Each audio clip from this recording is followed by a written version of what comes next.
আমার পরিবারটা ছিন্ন বিচ্ছিন্ন হয়ে আমার বিক্ষুব্ধ পরিবারটাকে একত্রিত করে। মির্জা আব্বাসকে বাঁচানোর জন্য তারেক রহমানের নির্দেশে এয়ার অ্যাম্বুলেন্সে সিঙ্গাপুরে পাঠানো হলো। গতকাল থেকে গুরুতর অসুস্থ হয়ে রাজধানীর এভার কেয়ার হাসপাতালে চিকিৎসাধীন বিএনপির স্থায়ী কমিটির সদস্য ও প্রধানমন্ত্রীর রাজনৈতিক উপদেষ্টা মির্জা আব্বাস। প্রাথমিক অবস্থায় জানা যায় তিনি গুরুতরভাবে ব্রেইন স্ট্রোক করেছেন। তাকে দেখার জন্য প্রধানমন্ত্রী সহ বিভিন্ন রাজনৈতিক নেতারা দেখতে যান।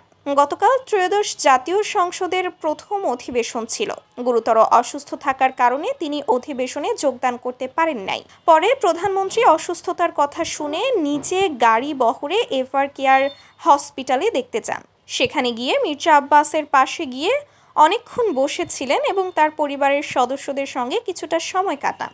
জানা যায় প্রধান বিরোধী দলীয় শফিকুর রহমান তাকে দেখতে গিয়েছিলেন। নাসির উদ্দিন পাটোয়ারি মির্জা আব্বাস সবার কাছে দোয়া চেয়েছেন।